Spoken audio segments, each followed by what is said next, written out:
Welcome. आज हम लोग पॉलिटिकल नेक्स्ट लेक्चर स्टडी करने वाले हैं। जो आज बेसिकली पेन और पेज पे ही काम चलाना पड़ेगा, क्योंकि जिस जगह मेरा सेटअप था उस जगह में मैं बेसिकली मौजूद नहीं हूँ।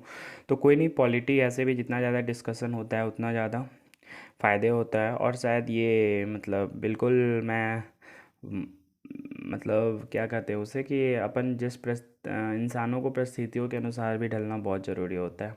तो कोई नहीं, मैं पॉलिटी का 2 लेक्चर कवर कर चुका हूँ और पिछले लेक्चर में मैंने आर्टिकल 12 आर्टिकल 13 मैं आप लोग को पढ़ा दिया था। अब आर्टिकल 14 की तरफ मूव करते हैं। आर्टिकल 14 क्या बोलता है? इक्वलिटी बिफोर लॉ और इक्वल प्रोटेक्शन ऑफ लॉ। क्या? इक्वलिटी बिफोर लॉ और इक्वल प्रोटेक्शन ऑफ लॉ। इसका मतलब समझो क्या है। इक्वलिटी बिफोर लॉ और इक्वल प्रोटेक्शन ऑफ लॉ है, जो दोनों का अलग अलग थोड़ा सा अलग डिफरेंस है, थोड़ा सा डिफरेंस है। जैसे इक्वलिटी बिफोर लॉ, पहली बात तो ये है कि ब्रिटेन के कॉन्स्टिट्यूशन से लिया गया है सेंटेंस, और जो इक्वल प्रोटेक्शन ऑफ लॉ जो है वो अमेरिका के कॉन्स्टिट्यूशन से लिया गया है। इक्वलिटी बिफोर लॉ जो है पूरे ग्रुप, पूरे मतलब समूह, जितने भी लोग हैं इस दुनिया, सॉरी इस देश में, उसके बारे में ये मतलब बातें करता है। जैसे कि ये बोलता है कि अगर मतलब कि सारे लोग जो है इस देश के अंदर वो समान हैं। किसके आगे? कानून के आगे सभी लोग समान हैं। अगर कोई आपसे इंसाफ लेने आ रहा है, कोई आपसे जस्टिस लेने आ रहा है, तो आप उसका धर्म, उसका जाति नहीं देखेंगे, आप सभी को इक्वल फेवर किया करेंगे। और जो लॉ बनाया गया है उसी के अंदर सब आएंगे। मतलब कि कानून से ऊपर कोई भी इंसान नहीं है, यह संविधान हमारा बोलता है। तो सॉरी, संविधान के ऊपर हमारा कोई भी मतलब सॉरी इंसान नहीं है। कानून के ऊपर कोई भी इंसान नहीं है। तो अगर कोई भी जस्टिस लेने आ रहा है तो आप उसे कम कानून के तराजू पे ही तौलेंगे और उसे जस्टिस दिलवाएंगे। तो यही हमारा इक्वलिटी बिफोर लॉ बोलता है कि सभी पीपल जो है, सभी लोग जो है वो इक्वल है और उन्हें इक्वल फेवर किया जाएगा कानून के अकॉर्डिंग। लेकिन इक्वल प्रोटेक्शन ऑफ लॉ जो है ना बच्चों, वो एक इंडिविजुअल को फेवर करता है। मतलब इंडिविजुअल को वो बातें करता है, इंडिविजुअल की बातें करता है। मतलब कि इक्वलिटी बिफोर लॉ जो है ना कि ये बोलता है कि कानून आपको अधिकार देगा। इक्वल प्रोटेक्शन ऑफ लॉ क्या बोल रहा है कि मतलब एक इंडिविजुअल को ये क्या बोलता है, डिनोट करके बोलता है कि आपको कानून जो है वो अधिकार देगा, प्रिविलेज देगा, लाइबिलिटीज़ देगा। मतलब कि आपको आज़ादी देगा क्या? कानून।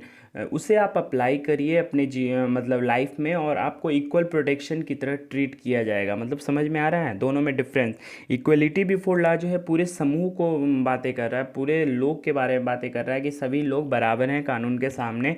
लेकिन जो इक्वल प्रोटेक्शन ऑफ लॉ एक इंडिविजुअल की बातें करता है कि हर एक इंडिविजुअल को कानून जो है उसको कुछ अधिकार देता है, प्रिविलेज देता है, लाइबिलिटीज़ देता है। आप उसे अप्लाई करके इक्वल प्रोटेक्शन उस हर एक पर्सन को मिलेगा, हर एक लोगों को मिलेगा, इंडिविजुअली मिलेगा, और आप उस तरह से ट्रीट किए जाओगे। मतलब सिंपल सा मोटा मोटी मतलब है कि ये दोनों को अगर कंबाइन कर दे, इक्वलिटी बिफोर लॉ और इक्वल प्रोटेक्शन ऑफ लॉ को, मतलब कि किसी के साथ भी डिस्क्रिमिनेशन नहीं होगा, मतलब भेदभाव नहीं होगा, सभी लोग कानून के आगे बराबर ही हैं। मतलब कि सभी लोगों को कानून संरक्षण देगा, किसी को भी डिस्क्रिमिनेट नहीं किया जाएगा। तो अब समझ में आ ही गया होगा कि आर्टिकल 14 क्या है। देखो, मैं चाहता था ये आर्टिकल 14 सिर्फ लिखवा के और एक हिंदी कर देता और जो काम हो जाता, लेकिन पॉलिटी में इस तरह से पढ़ने में मज़ा नहीं है। पॉलिटी को है कि आप कितना डीप में समझते हो उतना मज़ा है। तो ठीक है, मैं आर्टिकल 14 अब समझ में आ गया, एक बार और रिवाइज करवा देता हूँ। इक्वलिटी बिफोर लॉ और इक्वल प्रोटेक्शन ऑफ लॉ का मतलब होता है कि इक्वलिटी बिफोर लॉ सभी लोगों के बारे में बात कर रहा है कि सभी लोग कानून के सामने बराबर हैं, और कोई भी जस्टिस लेने आएगा तो उसको पहले धर्म, उसका जाति, या वो अमीर है या गरीब है, वो नहीं देखेंगे। हम कानून के ये क्या कहते हैं, तराजू से ही सभी को तौलेंगे। कानून के आगे सभी बराबर हैं। और इक्वल प्रोटेक्शन ऑफ लॉ हर एक इंडिविजुअल की बात करता है कि हर एक इंडिविजुअल को इस देश में कानून के अकॉर्डिंग कुछ प्रिविलेज है, लाइबिलिटी जो आप उसे अगर अप्लाई करते हैं अपने लाइफ में तो आपको इक्वल प्रोटेक्शन की तरह ट्रीट किया जाएगा। ठीक है, समझ में आ गया? आर्टिकल 14 समझ में आ गया, कोई दिक्कत नहीं है। अब मैं एक चीज़ लिख रहा हूँ जो संविधान के अंदर बहुत लिखा रहता है, rule of law. Rule of law जो है वो 3 वर्ड से मिला है, रूल ऑफ लॉ। ये जो 3 वर्ड है ना संविधान के अंदर बच्चों, ये बहुत ज़्यादा इम्पॉर्टेंट है। मतलब कि अगर देखा जाए तो संविधान के अंदर ये जो रूल ऑफ लॉ है बहुत बेहतरीन लिखा गया है। मतलब कानून का क्या क्या पावर है संविधान के अंदर, इतनी खूबसूरती से भीमराव अंबेडकर साहब और उनके जो भी ड्राफ्टिंग कमेटी के मेंबर थे जो संविधान बना रहे थे उस टाइम, नेहरू हो गए, ये सब बहुत खूबसूरती से लिखा है। लेकिन अगर रियलिटी चेक किया जाए हमारे देश के अंदर तो इसमें लू फॉल्स बहुत है। लू फॉल्स इन द सेंस कि कानून में गड़बड़ी नहीं है, लेकिन कानून के अंदर जो भी किस तरह से कबड्डी खेल के बचना है वो हमारे बड़े बड़े नेता हो गए, बड़े बड़े क्राइम जो करते हैं क्राइम वो निकाल लेते हैं। और पुलिस भी जानते ही हो कि हमारे देश के अंदर बड़े बड़े पॉलिटिशियन से मिलकर क्या करते हैं, लू फॉल्स कानून के अंदर निकाल लेते हैं। और इस वजह से हमारे देश में जस्टिस मिलने में बहुत वक्त लग जाता है। जुडिशियरी की खामी मैं यहाँ पे नहीं बोलूँगा, लेकिन हाँ बड़े बड़े पॉलिटिशियन जो है वो कानून के अंदर ही लू फॉल्स निकाल के और मतलब बच के निकल जाते हैं। तो ये हमारे मतलब क्या कहते हैं भारत में जो है वो रूल ऑफ लॉ का बोल सकते हो कि मतलब कि एक्सेप्शन ही मानो, क्योंकि यार यहाँ यहाँ संविधान के अंदर तो बहुत खूबसूरती से व्याख्या किया हुआ है कि आपको क्या क्या सजा है अगर कुछ आप करते हैं तो। लेकिन ये सब बड़े बड़े पॉलिटिशियन के लिए अप्लाई नहीं होता है हमारे देश के अंदर। तो ठीक है, तो ये रहा बात हमारे देश के अंदर। लेकिन हाँ ठीक, अगर उल्टा चले अमेरिका की तरफ, तो अमेरिका में पिछले साल डोनाल्ड ट्रंप पे ही इम्पीचमेंट लग गया था। तो वहाँ का रूल है कि अगर राष्ट्रपति पे भी कोई आरोप लगता है तो उन पे भी मुकदमा चला जाएगा। तो वहाँ का अलग चीज़ है कि अगर वहाँ के राष्ट्रपति पे भी अगर कोई मुकदमा करता है, अगर कोई वो गलत चीज़ में पकड़ा रहे हैं तो उन पे भी क्या होगा, केस चलेगा। तो ठीक है, यहाँ तक बात समझ में आ गई। और रूल ऑफ लॉ का मतलब क्या है मैं ये बताने जा रहा हूँ। रूल ऑफ लॉ का मतलब होता है कि मैंने जैसे कि अभी आर्टिकल 14 ने बोला कि सबसे ऊपर क्या है, कानून, तब इंसानों को ऊपर नहीं रखा गया। सेम यहाँ पे भी यही है। रूल ऑफ लॉ का मतलब होता है कानून का डंडा चलेगा। और सुप्रीम कोर्ट ने यहाँ तक कह दिया कि जो रूल ऑफ लॉ है वो बेसिक स्ट्रक्चर ऑफ कॉन्स्टिट्यूशन के अंदर आता है। जैसे कि केशवानंद भारती के सब लोग पढ़े थे तो वहाँ पे क्या था कि सुप्रीम कोर्ट ने क्या बोला था जजमेंट में अपना, कि कोई भी चीज़ को, फंडामेंटल राइट को अमेंड करिए लेकिन उसके बेसिक स्ट्रक्चर को नहीं बदलिए। ठीक वही ऐसे ही अगर रूल ऑफ लॉ कोई चाहेगा, पार्लियामेंट जो सरकार है, कि मैं इसे चेंज कर दूं और चेंज करके इंसानों को ऊपर बना दूं, मतलब कानून को नीचे कर दूं, मतलब कमज़ोर बना दूं और इंसानों को ही ताकतवर बना दूं, तो क्या हो जाएगा भाई, देश में एनार्की फैल जाएगी। क्या होगा, देश में दंगे हो जाएंगे, मतलब मर मिटेंगे सब। तो इसलिए सुप्रीम कोर्ट ने इसे कहाँ रख दिया है, बेसिक स्ट्रक्चर ऑफ कॉन्स्टिट्यूशन के अंदर। और सुप्रीम कोर्ट मैंने पिछले लेक्चर में ही बताया था कि जो बेसिक स्ट्रक्चर ऑफ कॉन्स्टिट्यूशन के अंदर क्या क्या आएगा वो सुप्रीम कोर्ट ही केस टू केस वैरी करता है, कि मैं तय करूंगा कि बेसिक स्ट्रक्चर ऑफ के अंदर क्या आएगा। तो यही बात सुप्रीम कोर्ट बोलता है कि जो रूल ऑफ लॉ है वो बेसिक स्ट्रक्चर ऑफ कॉन्स्टिट्यूशन के अंदर आएगा और वो ये मैं तय करूंगा कि कौन सा मतलब कानून मतलब आप जो ला रहे हैं वो सही है इस देश के लिए, मतलब ये कानून को कमज़ोर तो नहीं बना रहा है, वो मैं तय करूंगा। नहीं तो यार समझ रहे हो ना, दंगे हो जाएंगे अगर इंसानों को सरकार ऊपर ताकतवर बना दिया और कानून को ही ये कमज़ोर बना दिया। तो ठीक है, रूल ऑफ लॉ का मतलब भी समझ में आ गया होगा। मैं इसका पॉजिटिविटी आप लोग देख लिए कि रूल ऑफ लॉ संविधान के अंदर कितने खूबसूरती से व्याख्या की हुई है, बहुत कड़ा कड़ा प्रावधान है। लेकिन रूल ऑफ लॉ के कुछ एक्सेप्शन भी हैं, बहुत सारे एक्सेप्शन हैं, लेकिन इंपॉर्टेंट एक्सेप्शन की मैं बात करूँगा। जो पहला एक्सेप्शन है ना बच्चों, वो पहला एक्सेप्शन क्या है रूल ऑफ लॉ का, पहला एक्सेप्शन बोलता है कि जो प्रेसिडेंट है और जो गवर्नर हैं, प्रेसिडेंट और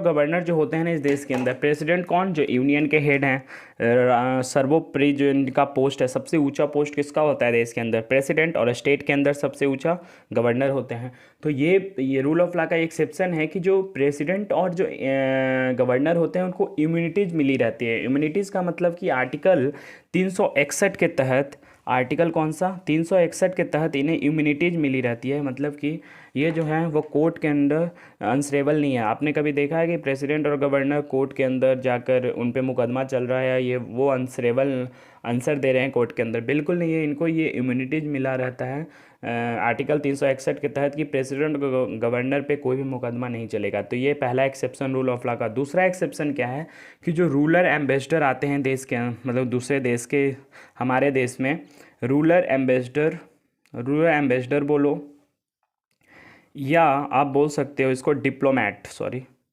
और डिप्लोमैट। तो उन्हें क्या है ना, डिप्लोमेट, तो उन्हें भी इम्यूनिटीज़ मिली है। अगर मान लो सपोज डैट किसी देश के डिप्लोमेट, मान लो कि यूएस का कोई डिप्लोमेट आया इस देश के अंदर और उसने अपना व्यू जो है वो निगेटिव प्रेजेंट कर, मतलब व्यू इंडिया के बारे में कुछ निगेटिव चीज़ें बोली, तो आप उसे बोल दिया और आपको गुस्सा है, आप उसे जेल में डाल दोगे। ये हमारा संविधान नहीं बोलता है। ये इनको भी इम्यूनिटीज़ है कि वह अगर दूसरे देश के एम्बेसडर इस देश में आते हैं या कोई भी फॉरेनर सोवरेजिन आते हैं, मतलब रूलर आते हैं, तो आप उसे क्या कहते हो, जेल में नहीं डाल सकते। ये हमारा संविधान इम्यूनिटीज़ उनको भी दिया है। क्यों यार? क्योंकि फिर इमेज ख़राब हो जाएगा ना हमारे देश के अंदर। अगर कोई डिप्लोमेट दूसरे देश का डिप्लोमेट आ रहा है और अगर वो निगेटिव व्यू ही रख दिया हमारे देश के अंदर, तो आप उसे जेल में तो नहीं डाल सकते ना। तो ये दोनों एक्सेप्शन है कि प्रेसिडेंट और गवर्नर को भी आप मतलब ये कोर्ट के अंदर आंसरेबल नहीं होते हैं, मतलब उन पर मुकदमा नहीं चल सकता। तो ये दो एक्सेप्शन था और आर्टिकल 14 यहाँ कंप्लीट होता है। ठीक है, आई होप आप लोग को अच्छे से समझ में आया होगा। अब मैं आर्टिकल 15 की तरफ मूव कर रहा हूँ।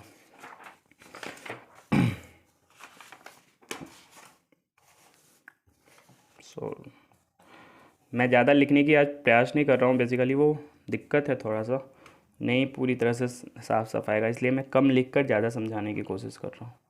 आर्टिकल 15 क्या होता है? आर्टिकल 15 बोलता है बच्चों, आर्टिकल 15 होता है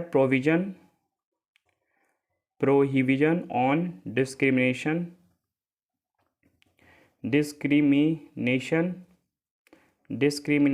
on certain class. Prohibition on discrimination on certain class मतलब वो ख़त्म कर दिया गया। जो पहले भेदभाव होता था कुछ सर्टेन क्लास से जो आते थे लोग, उनके मतलब पहले क्या होता था, आज़ादी तक ये चीज़ आते चला है कि उनके साथ क्या होता था, भेदभाव होता था। और ये सर्टेन क्लास क्या है, मैं यहाँ पे पूरी एक्सप्लेन कर रहा हूँ। जैसे कि स्टेट जो है, state shall not discriminate against any citizen on ground only of religion, race, caste, sex or place of birth। तो स्टेट यहाँ पे मैंने पहले भी लेक्चर में बोला कि स्टेट कहीं भी संविधान में है, इसका मतलब एक इंडिविजुअल स्टेट की नहीं बात कर रहा, ऑल ओवर इंडिया की बात कर रहा है। तो इंडिया जो है वो डिस्क्रिमिनेट नहीं कर सकता। मतलब हमारे जो ये जो भी ये बनाते हैं, कोई भी जो भी है, पूरे इंडिया का यहाँ पे डिनोट कर रहा है कि इंडिया के अंदर कोई भी डिस्क्रिमिनेट, किसी के साथ भी भेदभाव नहीं किया जाएगा। किस बेसिस पे? तो अगर वो उसका रिलीजन क्या है, मतलब कि वो किस धर्म से बिलोंग करता है, किस रेस से है, किस कास्ट से है, किस सेक्स का है, कि फीमेल है, मेल है, कि ट्रांसजेंडर है, उसके अकॉर्डिंग भी नहीं किया जाएगा भेदभाव। या प्लेस ऑफ बर्थ, किसी का शहर में जन्म हुआ है, किसी का गांव में, या किसी का पहाड़ पे, या किसी का जंगल में, तो उसके बेसिस पे भी आप किसी के साथ भेदभाव नहीं करोगे। लेकिन ये इस पे मैं थोड़ा डिटेल में आपको बताने की कोशिश करूँगा कि ये जो था ना, ये आज़ादी तक क्या था कि सबके साथ क्या होता था, जो भी लोअर कास्ट से आते थे लोग, उनके साथ भेदभाव होता था। और मैं एक चीज़ यहाँ पे बात करूँगा जो आप लोग हिस्ट्री में ही पढ़ते होंगे, लेटर वैदिक पीरियड। जो वैदिक पीरियड था ना बच्चों, लेटर वैदिक पीरियड जो हिस्ट्री में पढ़ते होंगे, वहाँ क्या था, ये था वर्णा सिस्टम था। और उस वर्णा सिस्टम के अकॉर्डिंग था, इंडिया में ही ऐसा चीज़ नहीं था, ऑल ओवर वर्ल्ड की मैं बात कर रहा हूँ कि जब लेटर वैदिक पीरियड था तो वहाँ एक वर्णा सिस्टम क्रिएट हो गया था ऑल ओवर इंडिया में। और वहाँ पे कास्ट का डिवीज़न हो गया था। किसका डिवीज़न हो गया था? तो कास्ट का डिवीज़न हो गया था। और उस कास्ट के अंदर सबसे पहले जो सबसे ऊपर आते थे वो आते थे स्वर्ण समाज, मैं हिंदी में लिख देता हूँ, स्वर्ण समाज। और दूसरा में कौन आते थे? तो क्षत्रिय आते थे, क्षत्रिय। और तीसरा में कौन आते थे? तो वैश्य आते थे। और चौथा में कौन आते थे? तो शूद्र आते थे। तो यहाँ जब लेटर वैदिक पीरियड था तो कास्ट का डिवीज़न हो गया था ऑल ओवर द वर्ल्ड। मतलब कि सबसे ऊपर स्वर्ण समाज, फिर क्षत्रिय, फिर वैश्य, फिर शूद्र। और शूद्र को सबसे नीचे माना जाता था, मतलब उनके प्रति तो अनटचेबल माना जाता था, मतलब उनको लोग छूते तक नहीं थे, दूर उनसे भागते थे। तो उनके खिलाफ जो होता था बहुत गलत व्यवहार होता था। आज़ादी तक ये चलाया था, लेकिन अब जब संविधान बन गया है तो इस चीज़ सभी चीज़ों को खंडित करता है और इसके लिए सज़ा का प्रावधान भी दिया है कि अगर कोई किसी के साथ अभी भी ये सब अनटचेबल मानता है, भेदभाव करता है किसी के साथ, तो उसके खिलाफ सज़ा का प्रावधान भी दिया हुआ है। तो मैं भीमराव अंबेडकर साहब का कुछ अपने बुक में जो उन्होंने खराब एक्सपीरियंस अपने बारे में साझा किया है, जो उन्होंने खुद संविधान बनाया, उनके बुक अगर पढ़ोगे तो वो खराब जो अपने एक्सपीरियंस था ना उनके, जैसे कि वो स्कूल जाते थे भीमराव अंबेडकर साहब, तो उन्हें पीछे बैठाया जाता था, अलग बैठाया जाता था, उनके लिए अलग घड़ा का पानी का व्यवस्था किया जाता था। क्यों? क्योंकि वो नीचे कास्ट जाते थे। और मैं एक और इंटरेस्टिंग बात बता दूं जो कम लोगों को पता है, कि जब वो संविधान बन रहा था ना, उस संविधान के में जो सबसे पढ़े लिखे थे वो भी भीमराव अंबेडकर साहब थे, और जो भीमराव अंबेडकर साहब थे वो पीसीएस अधिकारी भी रह चुके थे। वो नागपुर के पीसीएस अधिकारी भी थे। जब वो, मैं एक स्टोरी बताऊं उनके बारे में, जब वो नागपुर में पीसीएस अधिकारी बन के अपने लिए रूम ढूंढ रहे थे रहने के लिए, तो लोग रूम तक उनको नहीं दे रहे थे। क्यों? क्योंकि वो लोअर कास्ट से बिलोंग करते थे। लेकिन एक जो घर उनको मिला रहने के लिए, तो जब सुबह लोगों को पता चला कि इस घर में एक शूद्र मतलब लोअर कास्ट के आदमी रहता है, तो सुबह लोग ये क्या कहते हैं, लाठी और तलवार लेके उनको मारने तक आ गए थे। तो समझ सकते हो कितना अत्याचार होता था पहले लोअर कास्ट लोगों से। तो अब जो संविधान बना है ना, अब संविधान के अकॉर्डिंग ही देश चलेगा। अब कोई भी डिस्क्रिमिनेशन नहीं होगा, कोई भी भेदभाव नहीं होगा। हाँ, अभी भी कुछ गांव में होता है, लेकिन संविधान ये सब चीज़ को क्या कहता है, खंडित करता है कि नहीं, अब आप किसी के साथ भी भेदभाव नहीं करेंगे। जैसे कि पहले क्या था कि पहले अब ये संविधान आर्टिकल 15 यहाँ तक भी डिस्क्राइब करता है। अब संविधान आर्टिकल 15 को डिटेल में जब पढ़ोगे ना, तो आर्टिकल 15 यहाँ तक डिस्क्राइब करता है कि किसी को भी अगर वो लोअर कास्ट है तो उसको शॉप में जाने की इजाज़त है, दुकान में जा सकता है, वो पब्लिक बड़े बड़े रेस्टोरेंट में भी जा सकता है खाने खाने, या सरकार का जो भी पार्क है, सरकारी पार्क, उसमें भी घूम सकता है, बस में चढ़ सकता है, ट्रेन में चढ़ सकता है। आप कोई भी रोक नहीं सकते। अगर कोई रोक रहा है तो उस पर सज़ा का प्रावधान है। तो ये आर्टिकल 15 इसके अंदर ये भी बोलता है। ठीक है, तो आर्टिकल 15। लेकिन हाँ, आर्टिकल 15 का एक एक्सेप्शन आ जाता है। आर्टिकल 15 लागू कब नहीं होता है देश के अंदर? कब? जब रिजर्वेशन मिलता है। क्यों? कि रिजर्वेशन होता क्या है? रिजर्वेशन होता है ऐसे कम्युनिटी को ताकत देना जो पिछड़ चुके हैं, मतलब बिछड़े पड़े हैं, मतलब कि वो लेवलिंग के लिए रिजर्वेशन दिया जाता है कमज़ोर तत्व के लोगों को इस देश के अंदर। तो उस टाइम आर्टिकल 15 लागू नहीं होता है उस पर। क्यों? क्योंकि आर्टिकल 15 किस चीज़ का बात करता है? भेदभाव नहीं बोलता है कि भेदभाव नहीं होगा इस देश के अंदर किसी के साथ भी। लेकिन जब किसी एक कम्युनिटी को रिजर्वेशन मिल रहा है, मतलब भेदभाव हो रहा है, तो उस टाइम आर्टिकल 15 अप्लाई नहीं होता। और एक चीज़ क्वेश्चन में कभी कभी पूछ देता है कि जैसे वोमेन को भी जो रिजर्वेशन मिलता है पंचायती राज, पंचायती लोकल फॉर्म ऑफ गवर्नमेंट में, पंचायती में वो 33% मिलता है, और सॉरी पार्लियामेंट में 33% मिलता है वोमेन को आरक्षण, और पंचायत में लोकल बॉडीज में पंचायत में कितना 50% मिलता है। तो याद रखिएगा ये चीज़, वोमेन को ये आरक्षण मिलता है। तो जहाँ जहाँ आरक्षण मिलता है वहाँ वहाँ आर्टिकल 15 अप्लाई नहीं होता है। सिंपल सा बात है। ठीक है, अब मैं अपना एक्सपीरियंस बता दूँ कि मैं रिजर्वेशन का समर्थक हूँ या नहीं हूँ। तो रिजर्वेशन का मैं धूमधाम से समर्थक हूँ बच्चों।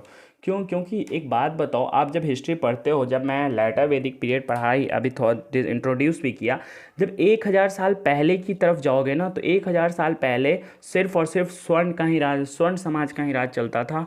और कितने हैं अभी देश में स्वर्ण होते होंगे? 10% हैं। और 10% लोगों ने 1000 साल तक, जब अभी से 1000 साल पीछे जाओगे तो 100% सीटें घेरी, सब चीज़ में, पढ़ाई में, सब कुछ में। तो क्या उस टाइम किसी को तो नहीं पेट में गुदगुदी होता था? और अब अगर 70 साल से आरक्षण मिल रहा है तो उसमें सब लोग बोलते हैं ख़त्म करो यार आरक्षण, ये करो। हाँ, आरक्षण में सुधार की ज़रूरत है।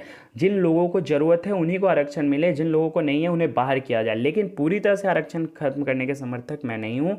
और मैं लोगों को समझा भी नहीं सकता हूँ जो इनका विरोध करते हैं, क्योंकि कुछ लोग तो अपना समझने की क्षमताएं खो चुके हैं, और कुछ लोगों अभी मतलब अगर मैं ये बात बोलूँ पब्लिकली, अगर मैं बोल रहा हूँ तो कुछ लोग गालियाँ भी देना शुरू कर देंगे। तो मैं उन लोगों की बात ही नहीं कर रहा हूँ। मैं अपना व्यू दे रहा हूँ कि मैं आरक्षण का धूमधाम से समर्थक हूँ। ठीक है, ठीक है, तो मैं अपना व्यू रख दिया। अगला मैं बता रहा हूँ, अब मैं आर्टिकल 16 तक मूव कर रहा हूँ। आर्टिकल 16 बोलता है equality of opportunity in public employment, मतलब हर किसी को भी पब्लिक एम्प्लॉयमेंट में इक्वल दर्जा दिया जाएगा। मतलब ऐसा नहीं है किसी के साथ भेदभाव किया जाएगा। जस्ट आर्टिकल 15 की तरह ये किसी के साथ भी भेदभाव नहीं होगा। ऐसा होता है क्या देश में कि जो भी सरकार वैकेंसी निकालती है गवर्नमेंट एग्जाम का किसी भी चीज़ का, तो वो ऐसा थोड़ी ना होता है कि इंडिविजुअल के लिए निकालती है। सारे लोग को, कोई भी कास्ट का हो, कोई भी धर्म का हो, सारे लोग जाके एग्जाम दे सकते हैं। ऐसा थोड़ी ना कि अमित शाह बोलते हैं मोदी जी को कॉल करके, मोदी जी 10 वैकेंसी मेरे परिवार के लिए रख दो, बाकी सब निकाल दो। ऐसा नहीं हो सकता है। जितना वैकेंसी है आपको उसको मतलब ओपन करना ही है, मतलब डिस्क्लोज करना ही करना है। ऐसा नहीं है। हाँ, धांधली अलग चीज़ है जो एग्जाम के अंदर होता है, लेकिन आपको वैकेंसी छुपा के नहीं रखना। मतलब इक्वल अपॉर्चुनिटी देना है सभी लोगों को कि वो सभी लोग जाके अपना मतलब वो हिस्सेदारी वहाँ निभाएं। ठीक है, तो आर्टिकल 16 समझ में आ गया। आर्टिकल 16 क्या है। अब मैं आर्टिकल 17 की तरफ मूव करता हूँ। आर्टिकल 17 बोलता है evolution of untouchability. Evolution of untouchability. Untouchability, evolution of untouchability का मतलब क्या है ना कि अब पूछो कि सर ये जो अनटचेबिलिटी के अंदर क्या क्या चीज़ आता है, तो ये हमारा संविधान प्रॉपर डिफाइन नहीं करता है। लेकिन हमारा संविधान ये जरूर डिफाइन करता है कि अगर कोई अनटचेबिलिटी, छुआछूत का समर्थक है और वो करता है इस चीज़ को, तो उसके अंदर क्या क्या उसका मतलब कानून के अंदर क्या क्या उसे प्रावधान है सज़ा का, वो डिफाइन जरूर है। किस एक्ट के तहत, तो 1976 का अनटचेबिलिटी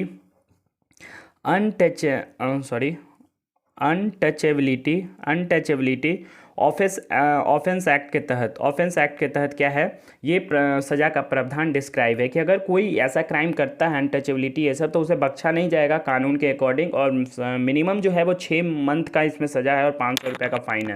तो क्या क्या डिफाइन है अनटचेबिलिटी के अंदर, वो तो हमारा संविधान डिफाइन नहीं किया हुआ, लेकिन इसके अंदर क्या क्या सज़ा का प्रावधान है वो डिफाइन किया हुआ है। तो समझ में आ रहा है। 1976 का अनटचेबिलिटी ऑफेंस एक्ट के तहत क्या है, ये सज़ा का प्रावधान डिफाइन है। तो आर्टिकल 17 क्या बोलता है, एवोल्यूशन ऑफ अनटचेबिलिटी, मतलब छुआछूत को क्या करो, खत्म करो। अगर कोई छुआछूत का समर्थक है उसे क्या होगा, मतलब उस पर क्या होगा, सज़ा का प्रावधान है। पहले क्या होता था ना कि पहले ये सब पार्क वार्क में भी, जैसे मंदिर में पूजा करने तक रोक लगा देते थे लोग, ये क्या छोटे जातियों को, मतलब छोटे जो लोअर कास्ट से लोग आते थे, शॉप में जाना अलाउ नहीं था। बहुत इतना सारा रिस्ट्रिक्शन था, भेदभाव था कि मत पूछो, आज़ादी तक। और जहाँ पे मान लो कि ऊंचे लोग जहाँ पे स्नान कर रहे हो कुआं वगैरह पे, वहाँ पे आसपास मतलब टहलने का भी इजाज़त नहीं था लोअर कास्ट का। तो समझ सकते हो कि कितने कमज़ोर तत्व पहले थे जिसे देश में दबा के रखा जाता था। लेकिन अब हमारा संविधान ये चीज़ को खंडित करता और बोलता है कि सभी लोग इक्वल हैं, आप किसी को भी कमज़ोर नहीं बना सकते। ये हमारा संविधान उनको राइट देता है कि आप अपना हक की लड़ाई लड़ सकते हो। तो बात समझ में आ रही है। आर्टिकल 17 तक मैंने कवर कर दिया, और लास्ट आर्टिकल जो है राइट टू इक्वलिटी के अंदर वो है आर्टिकल 18। याद करना, पहला लेक्चर में मैंने क्या कहते हैं उसको, फंडामेंटल राइट का मैंने आर्टिकल का रेंज बताया था। फंडामेंटल राइट पार्ट 3 में आता है और आर्टिकल 12 से 35 तक इसका डिस्क्राइब किया गया है। और मैंने पहला जो पार्ट बताया था वो था right to equality. Right to equality कौन सा आर्टिकल के आता है, 14 to 18। तो मैं राइट टू इक्वलिटी पूरा कवर कर दिया। लास्ट आर्टिकल 18, 14, 15, 16, 17, 18 सारा जो है वो right to equality, fundamental right जो है वो कौन सा राइट देता है, इक्वलिटी का, मतलब समानता का अधिकार। जितना भी अभी मैंने पढ़ा 14, 15 सब में क्या बात कर रहा है, एक ही चीज़, समानता का अधिकार, मतलब सभी लोग इक्वल हैं। तो ये लास्ट है आर्टिकल 18 जो राइट टू इक्वलिटी के बारे में डिस्क्राइब करेगा। तो अगला जो आर्टिकल है वो है एवोल्यूशन ऑफ अनटचेबिलिटी। आर्टिकल 18 क्या बोलता है, evolution of untouchability. Evolution of untouchability, untouchability इसके अंदर क्या है, जैसे कि पहले के राजा और महाराजा लोग क्या थे ना, टाइटल्स लेके घूमते थे। जैसे कि आप लोग फिल्म में भी देखते होंगे कि बोलते थे फिल्म में कि राजा महाराजा धीराज पधार रहे हैं, आदम, इतना तो बोलने में भी टाइम लग जाता था। तो अब वो सब क्या है कि जो भी राजा रणवीर सिंह, मतलब कि हेरिडिटी से उन लोग अपना मतलब कि पीढ़ी बाई पीढ़ी अपना वो टाइटल लेके मतलब ये चलते थे। अब ये संविधान अब प्रोविजन ये दे दिया कि अब टाइटल्स को क्या करो, बंद करो, सभी लोग इक्वल है। ऐसा नहीं है कि आप टाइटल लेके घूम रहे हो तो आप बड़े हो गए हो, ये चीज़। हाँ, ये सब सब टाइटल का खत्म नहीं किया गया क्या? आप बोलोगे सर अपना टाइटल भी खत्म कर दूंगा, बिल्कुल नहीं। हम लोग का टाइटल अलग है, लेकिन वहाँ क्या, ये सब राजा लोग क्या करते थे, टाइटल लेके अपना वो क्या हुक्म जमाते थे। वो चीज़ अब संविधान के अंदर क्या किया गया, खत्म कर दिया गया। वो प्रोविज़न लाया गया है आर्टिकल 18 के तहत कि अब जो है आज़ादी के बाद से ही खत्म कर दिया गया था, मतलब कि अब टाइटल लेके आप नहीं घूम सकते हो इस देश के अंदर, ठीक है। तो राइट टू इक्वलिटी का पूरा मैं आर्टिकल डिस्क्राइब कर दिया हूँ। अब मैं जो सेकंड आता है फंडामेंटल राइट्स के अंदर, वो सेकंड मैंने क्या लिखवाया था, right to freedom. Right to freedom article कौन सा तक लिखवाया था मैंने, 19 से लेके 22 तक, याद है आप लोग को? याद है ना, राइट टू फ्रीडम मैंने लिखवाया था 19 से लेके 22 तक। एक बात बताओ, राइट टू इक्वलिटी तो मिल गया, सभी को समानता का अधिकार इस देश के अंदर मिल गया। अब एक बात बताओ, इक्वलिटी मिल गया, फ्रीडम नहीं मिलेगा तो काम चलेगा क्या? इक्वलिटी और फ्रीडम तो साथ साथ चलता है ना इस देश के अंदर। अगर इक्वलिटी मिल गई और फ्रीडम नहीं मिली, आज़ादी नहीं मिली, तो काहे का इक्वलिटी? तो समझ में आ रहा है? तो मैं अब आर्टिकल 19 से 22 तक कुछ आर्टिकल आज डिस्क्राइब कर रहा हूँ। जैसे कि पहला जो आर्टिकल ले रहा हूँ वो ले रहा हूँ आर्टिकल 19। आर्टिकल 19 क्या बोलता है, right to freedom. Right to क्या बोलता है, राइट टू फ्रीडम।